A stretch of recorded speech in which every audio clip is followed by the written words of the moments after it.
Spearhead Radio. Mga balitang makatotohanan. Mga impormasyong walang halong kasinungalingan. Para sa kapayapaan at pagkakaisa ng sambayanan. Ito ang nag-iisang virtual radio ng inyong Philippine Army sa Kabisayaan. Spearhead Radio.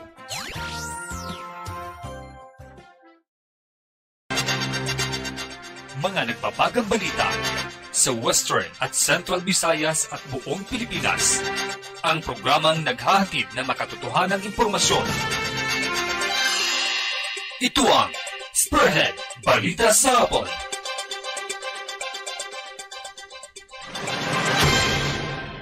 Oras sa Spearhead Radio, alas 5:01 ng hapon.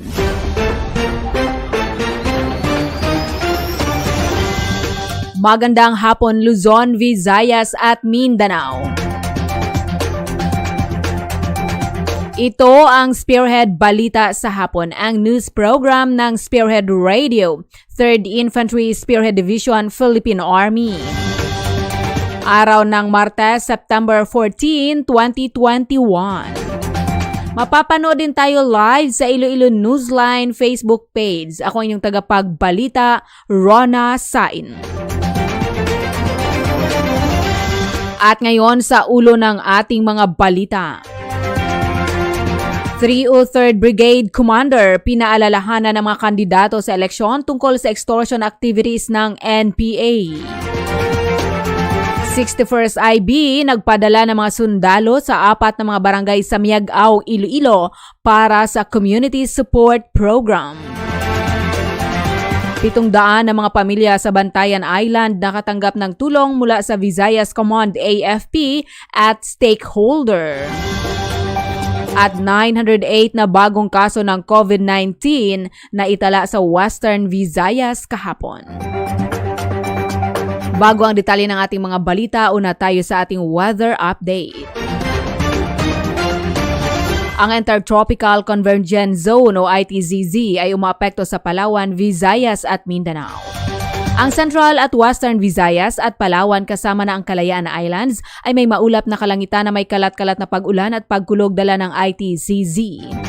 Samantala, ang natitirang bahagi ng Visayas at Occidental Mindoro ay makakaranas ng maulap na kalangitan na may paminsan-minsan na pag-ulan at pagkulog dala ng localized thunderstorms. Mahina hanggang katamtamang hangin mula southeast pa south ang umaapekto sa Occidental Mindoro at Palawan kabilang ng Kalayaan Islands. Ang hangin naman mula southeast ang umaapekto sa Visayas na may mahina hanggang katamtamang pag-alon. Ang temperatura sa Iloilo ay nasa 26 hanggang 31 degrees Celsius. At ngayon sa detalye na ng ating mga balita. May paalala si 303rd Brigade Commander Brigadier General Inocencio Pasaporte sa mga kandidato sa eleksyon tungkol sa extortion activities o pangingikil ng Communist Terrorist Groups o CTGs. Ayon kay Brigadier General Pasaporte, nais niyang paalalahanan ng mga kandidato lalo na kung magsimula na ang campaign period na kung sakaling makatanggap sila ng extortion letter ay hindi sila magbibigay. Aniya ang pagbibigay sa extortion demand ng CTGs ay maging basihan sa pagsasampa ng kaso, lalo na ngayong dineklara na ang grupong ito bilang terorista. Dagdag ng 303rd Brigade Commander, humina na ang puwersa ng rebelde dahilan na ang ginagawa na lamang nila ay manakot. Samantala, nakatakda namang makipagpulong ang militar sa Commission on Elections sa 4th quarter ng taon upang talakayin ang peace and order situation sa mga barangay. Sa karagdagang balita, nagpadala ng Community Support Program o CSP teams ang 61st Infantry Battalion sa 4 na mga barangay sa bayan ng Miag-Ao, Iloilo. Ang send-off ceremony para sa CSP teams ay idinaos kahapon, September 13, 2021. Sila ay pinadala sa mga barangay Maduyo, Bangat, Tigmarabo at Tiglawa. Handa naman ang mga CSP teams ng 61st IB na makinig sa iba't ibang isyu ng mga residente laban sa pamahalaan. Sila ang magsisilbing tulay upang maparating sa mga ahensya ng pamahalaan ang mga isyu at problema ng mamamayan. Ang CSP ay naka-align sa Executive Order No. 70 o ang institutionalization ng whole-of-nation approach na naglalayong wakasan ang problema sa insurhensiya. Oras sa Spearhead Radio, 5:05 ng hapon. Ang detalye ng iba pa nating mga balita abangan sa pagbabalik ng Spearhead Balita sa hapon.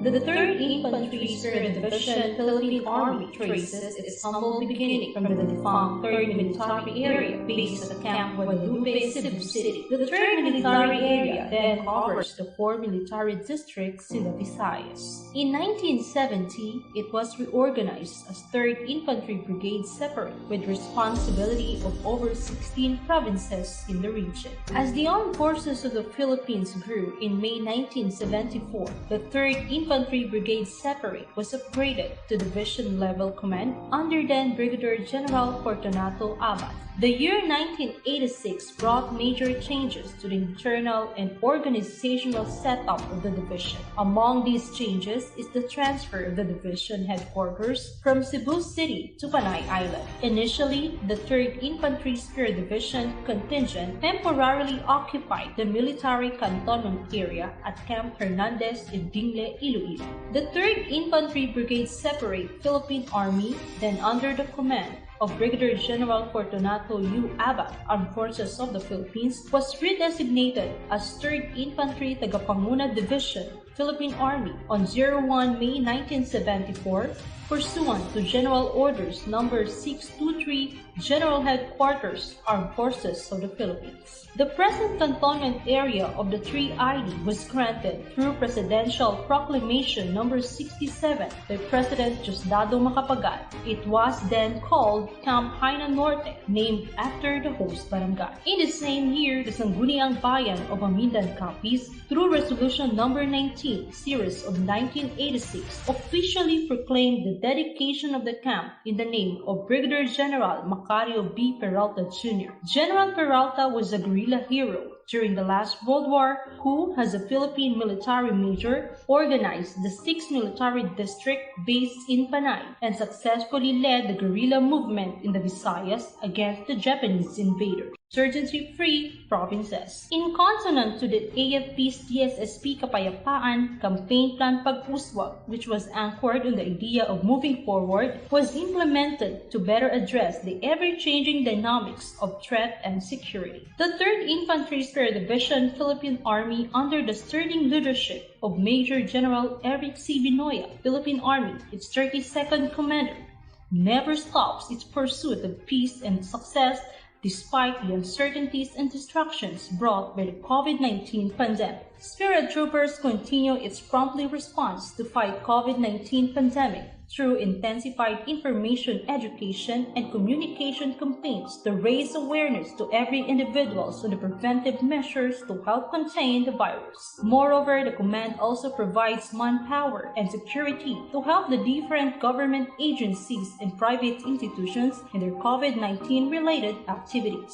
The Spearhead Division yet again made strides in operational level by distinctively eliminating the components of the enemy, depriving them of any support from the public, impeding its armaments and decisively destroying them. The intensified military operations conducted in 2 regions under its AOR from 11 May 2020 to present time have resulted to the neutralization of 625 personalities, 22 of which were killed during the engagement, 11 were captured, 37 were apprehended, and 558 have surrendered. Among the neutralized individuals, 27 were listed in the periodic status report, and 55 were identified as regular members. For the firearms gained, 40 high-powered firearms and 159 low-powered firearms were acquired during the period. On 02 October 2020, the operationalization of the very first local organization of former rebels in the Visayas, dubbed as 3ID Local Cadre Team, was launched. 3ID LCT is composed of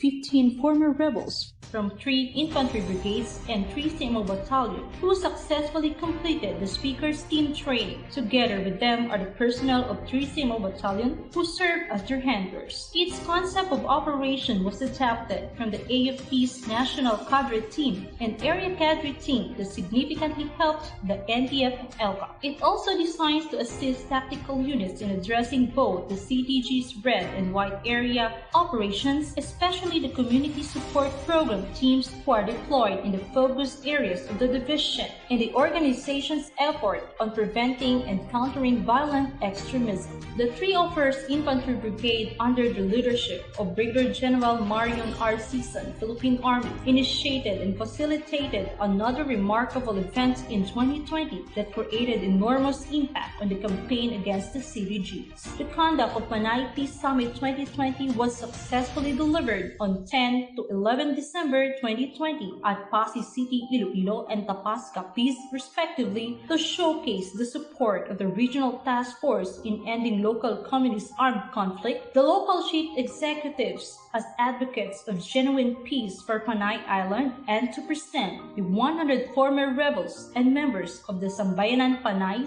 sectoral organizations and other pro-government groups. The NTF-ELCA's team of national speakers, composed of PCOO Undersecretary Lorraine Marie T. Baduy, Lieutenant General Antonio G. Parladi Jr., Philippine Army, Commander, Southern Luzon Command, Armed Forces of the Philippines, National Cadre Team members Jeffrey K. Celis, Joy James K. Amihan Seguino, and Sambayanan Panay Secretary General Father Jade Mark Dodoyco led the summit's campaign for the truth through their testimonies. No one can stop the blazing passion of every Spearhead troopers who are always committed to serve and secure Western and Central Visayas amidst any challenges. Today marks the 47th year of the 3ID's selfless love and compassion as living heroes of the Kabisayan. Cheers to more successful years towards living our dream of a peaceful and progressive Region 6 and 7. Happy 47th home anniversary, 3rd Infantry Division, Philippine Army.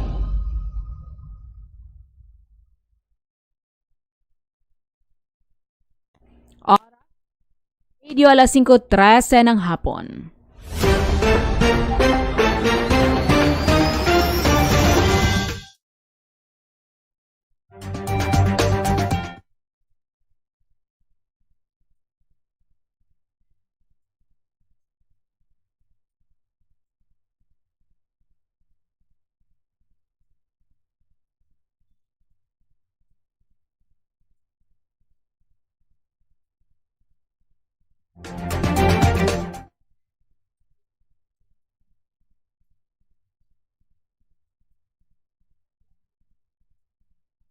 Lalo na ngayong pandemya sa pagdadala ng mga pangunahing serbisyo sa mga malalayong komunidad.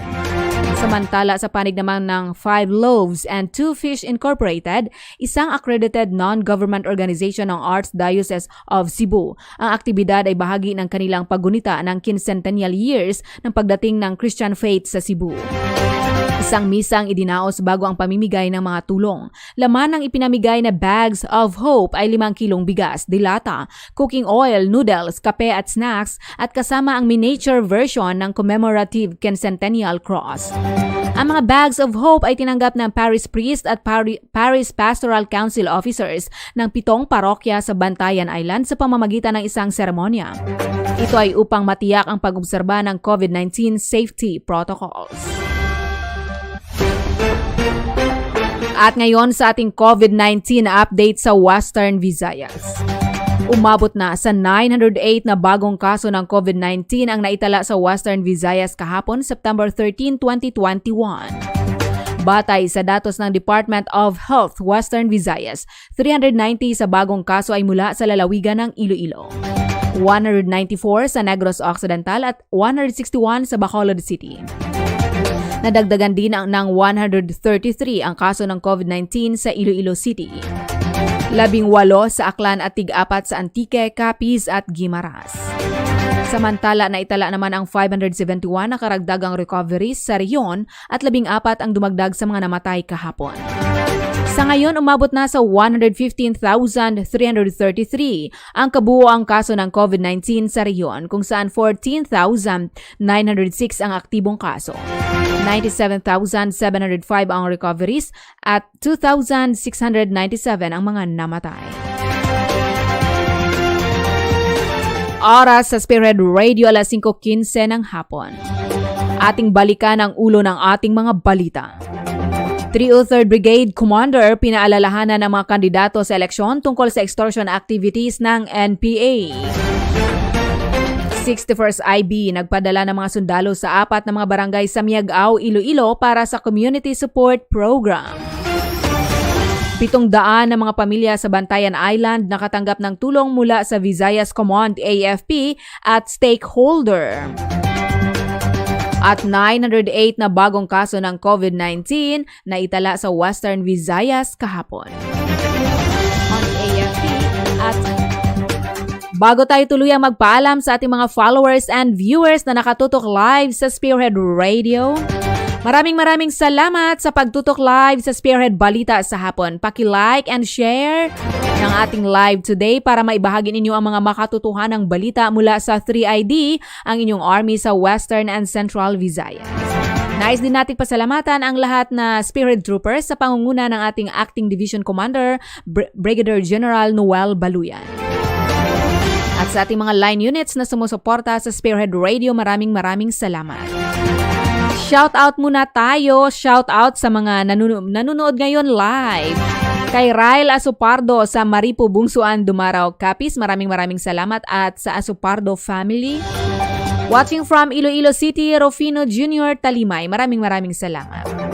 Hay nang pa-shout out sa anak ko kay John Lester. Thanks Gid. Be safe always from Ann Aguilario Asupardo. Gandang hapon, Ma'am Rona from Jed Galang. Watching from Pasig City, Bebelin Santillan Bulos, Palmes. Good afternoon, always keep safe from Teodora Agle. Maraming salamat. Magandang hapon, Ma'am Rona from Jenny Pancho. Good afternoon, Ma'am Rona, watching from Tubud, Lanao del Norte, Ma'am Lydia J. Lu. Mayong hapon from ng Mary Jane Laureano sa Bungsuan, Dumaraw, Capiz na nakatutok live sa Spearhead Radio. Magandang hapon, Ma'am Rona. God bless from Ma'am Jenny Gilyarawan. May top fan badge na, sharer pa. Shout out sa Class 13 1990 SBS Tracom AFP Camp Kapinpintanay Rizal from Sir Rufino Jr. Talimay. Good PM, Ma'am Rona from June Amante. Magandang hapon. From Willow Frost, magandang hapon, Ma'am Rona. Good afternoon, Ma'am Rona. God bless from Mary Ann Tarala. Maraming salamat. Magandang hapon, Ma'am Rona. Stay safe and God bless from Miss Edith Fidel Ilagan. And of course, Durog Leon, kay Nanay Marcy, kay Nicole, kay Tata Idol, maraming salamat sa pagtutok live sa Spearhead Balita sa hapon.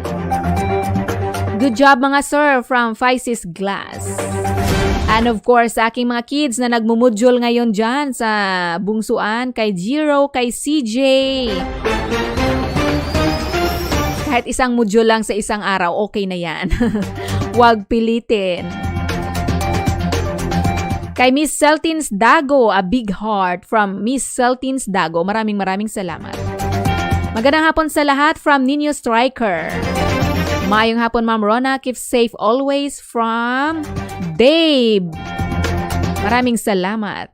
Ma'am, good PM. Update po sa enkwentro gina sa ilog, ma'am, from LPL Salido. I think in between sa PNP at CTG sa Negros. Batayan niyo bukas ang mga balita na lalabas sa mga print and broadcast media. Good evening po, Ma'am Rona. Stay safe always. God bless. Watching from Saudi Arabia, Iya Payaw NK. Maraming salamat. Oy, abangan nyo mamaya! Noong nakaraang Tuesday, hindi natin natapos ang pagbasa ng isang sulat sa ating Spearhead Tapatan. Ngayong gabi, abangan nyo ang pagpatuloy natin sa pagbasa ng sulat. Uulitin natin ang pagbasa ng letter na ipinadala ng isa sa mga viewers ng Spearhead Radio ang kanyang love story na ipinagtapat niya sa Spearhead Tapatan. Mamayang gabi, 7 to 8 p.m. Spearhead Tapatan. Mga kwento nyo, problema nyo, kasaysayan nyo, maaari nyong ipagtapat sa Spearhead Tapatan. Ang kagandahan dito, kayo ng mga viewers and followers ang magbibigay ng mga insights, mga advice sa mga problema na ipagtatapat sa Spearhead Tapatan, sa mga kasaysayan na isi-share ng ating mga followers and viewers sa ating program. Abangan nyo mamaya, gabi, 7 to 8 p.m. And of course, sa aking mother-in-law na nanonood kay Nanay Otilia Sain, nanonood live sa Spearhead Balita sa Hapon.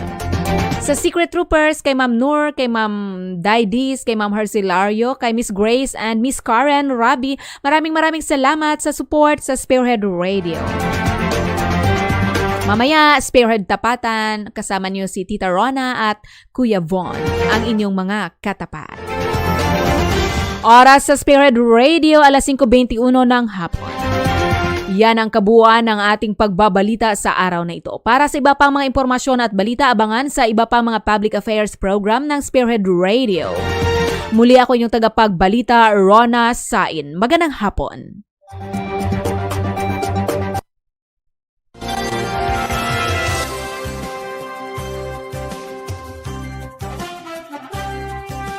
Spearhead Radio. Mga balitang makatotohanan. Mga impormasyong walang halong kasinungalingan. Para sa kapayapaan at pagkakaisa ng sambayanan. Ito ang nag-iisang virtual radio ng inyong Philippine Army sa Kabisayaan. Spearhead Radio.